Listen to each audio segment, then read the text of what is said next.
animal for me. He and they also pitched the voice down, which I love. So it makes him sound even, butcher. Yeah, I read or watched the interviews. Yeah, and I like that. It's kind of fun. There are a few characters they did that with. Grunt from Mass Effect, they also did that, and I like that when they alter my voice a little bit. It's kind of fun and different.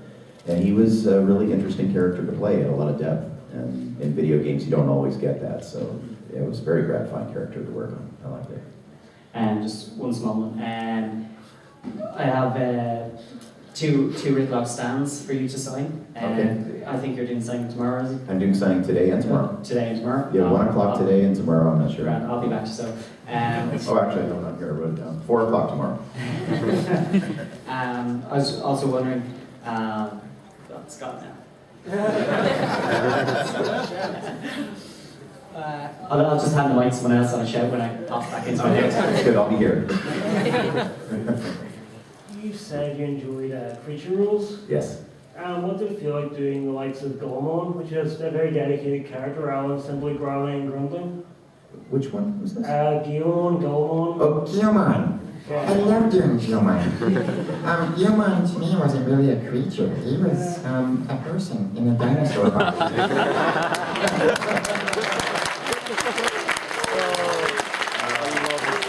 You are the best. I love Digimon, especially that incarnation of Digimon. And I wrote for the show too. I wrote for season 3 and season 4, and that was season 3.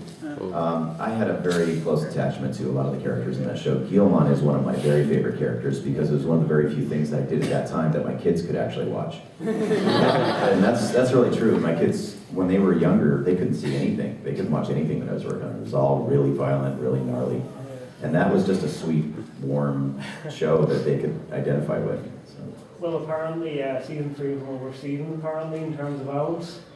Oh, really? Yeah, and Japanese was really bad. Oh, wow. Well, we tried to make a better version of it. Yeah. We cut a lot out, and the editors cut a lot out, and we rewrote a lot of it to make it more palatable for an English-speaking audience. Some of the parts that they cut out, though, were really funny. We actually used to do this thing that we called Dirty Digimon. At the end of the season, we did a rap party at a karaoke bar. And they would take all of the stuff that they had cut out of the show from earlier seasons too, and in season 3, and they would project them on the screen, and we would dub them in real time. And so they had shots of some of the Digimon peeing on each other and on trees, and eating limbs, and I mean, really graphic stuff. And the Japanese, it's fine for their children, I guess. I don't know, but not so much for the American market. So it was really fun to get to play with that stuff too. We got to see all the naughty bits. I think that needs to be a YouTube series. I wish. It was so great. Separation, maybe? Maybe, I don't know. They'll never release it. They would get it. They'll kill the whole franchise. Well, that's why I had to ask you, really, like, Guilmon, so I'll pass it on, I guess. Okay, thank you. Hi, me again. On the topic of what you just said, the Bridge series, what do you think of, have you ever watched the Bridge series on YouTube? No. They're good. No, am I missing So yeah, something? on the topic of DC characters, you played Lex Luthor in Flashpoint Paradox. Yes. Have you ever wanted to do any other DC character apart from Batman? I love DC. I would have loved to do The Flash, oddly enough, but it's kind of in the higher part of my range, and I love being that snotty guy, the guy who's just a little bit snarky and a little too full of himself. That's kind of fun. Or Iron Man would have been really funny on the other side too. God, I don't know. Like I said, I'm so lucky getting to play the characters that I play. There's a new show that's going to be coming out pretty soon. I'm not sure if it's here, and I don't want to say anything too much. It's another DC thing, and I get to play a villain, and it's badass. It's really fun. So I think you'll see it pretty soon. I don't think it's quite released in the States yet. It'll come here shortly after. So yeah, but I'm playing somebody who I've always wanted to play it now. Hi. Hi. Have you ever done any roles that you felt kind of shortchanged over? Like I was playing Arkham Asylum and I realized you were the voice of Killer Croc and I thought, oh wow, and then you weren't in it very long. Yeah. Like, does that happen often or anything in particular? Yes, that's a great example actually. I love Killer Croc, and when I was able to play him, because he's a creature, he was really fun for me to play, and I would have loved to play with him more and expand out his personality, maybe dig deeper into his past, and those are the kind of things that I look for in characters. I love character development, rather than him just showing up and scaring the hell out of everybody. That's fun too. It was the only game I've ever scared my kids in, by the way. They didn't see it coming and it scared them. That made me so happy. They're just gleefully killing me over and over. Yeah, but there's a lot of roles like that where I wish I would have more time with the character to play with it and develop it. And a lot of shows just get cut short too soon. Spectacular Spider-Man was another example of a show that I think ended before its time, and I was playing Green Goblin, and that was, as a little kid, I loved the Green Goblin. I thought it was so much fun to play that, and I would have loved to spend more time in that incarnation. But, you know, it's not up to me, so. It's always Thank up to you. the executives at the networks. Yes. Dang it.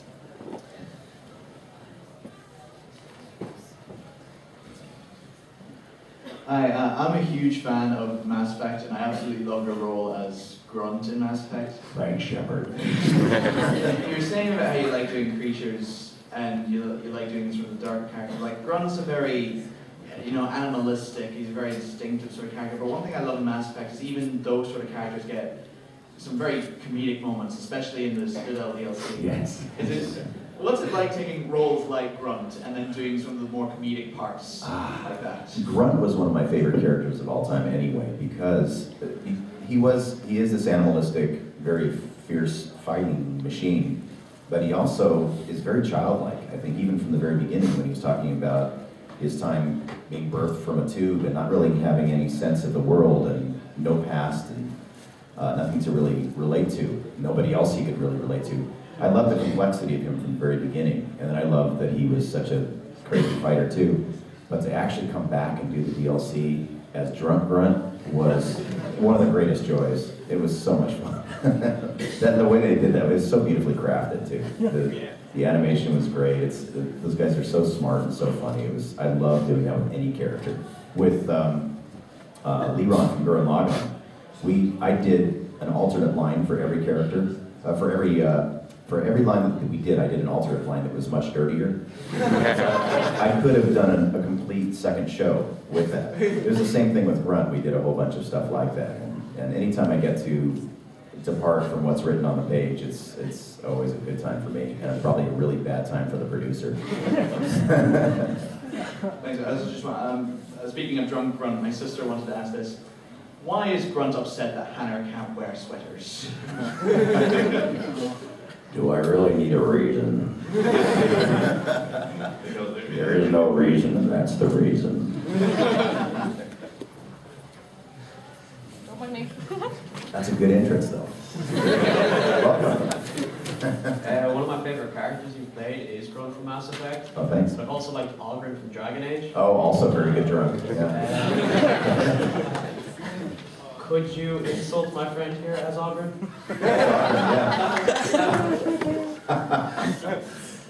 You nut-chasing, drippy little wonk. I don't even know what that means, but if I'm focusing correctly and aiming my sights at you, I think you're the guy who pissed me off in the bar last night. Excuse me, I have to go fart my wife a lullaby.